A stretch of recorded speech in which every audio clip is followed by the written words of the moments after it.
I was wondering when we were going to get to Big Daddy Thor, so might as well piss some people off, shall we? What is Thor's win-loss record?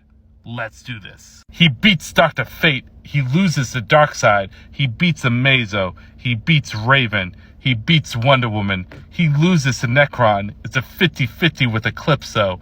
He loses to Swamp Thing. He beats Trigon. And he loses to Superman. Confused? Allow me to explain. Dr. Fate definitely has the tools necessary to take down Thor, but Thor is just too goddamn fast and too powerful, and he would definitely be able to get in close and one-shot Fate before he can pull off his overpowered attacks. Putting aside the fact that at best Thor can match Darkseid's physicals, and that's at best, he still has to contend with some stuff that I don't think he has an answer to. First and foremost is those Omega Beams, which we've seen has multiple effects, like absolutely incinerating people, bringing people back to life, battlefield removal, the Omega Sanction, among many other things. Those Omega Beams could possibly be blocked by Mjolnir, but here's the problem.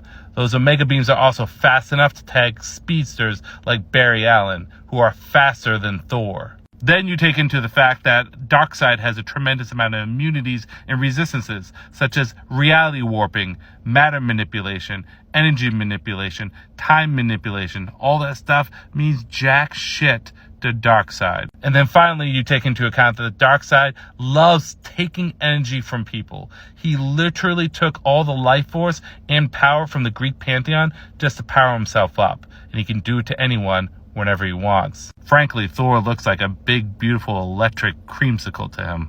Despite having the Justice League powers, Amazo isn't very good at using them.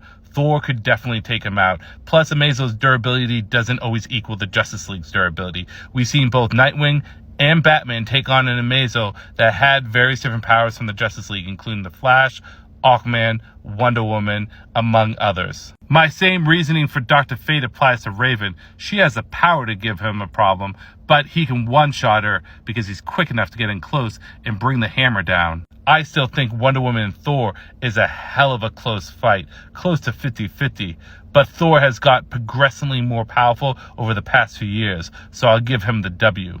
Why is Necron here?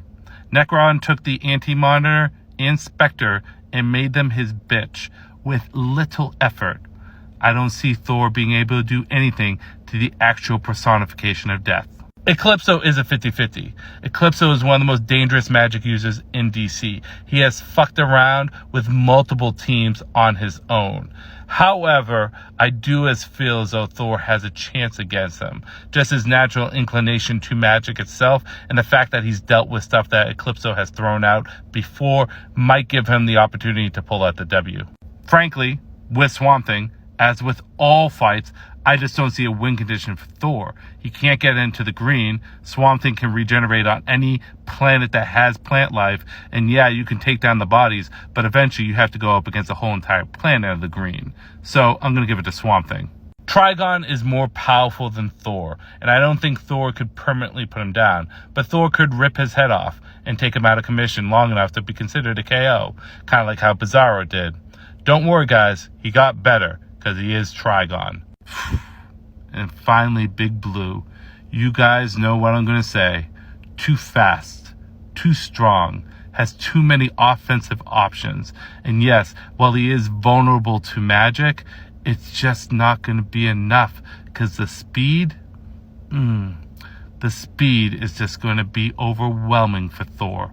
I have yet to see Thor pull off a speed feat similar to Superman that he does casually and regularly.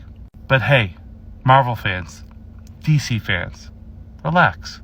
It's all just my opinion, and I want to know what yours is.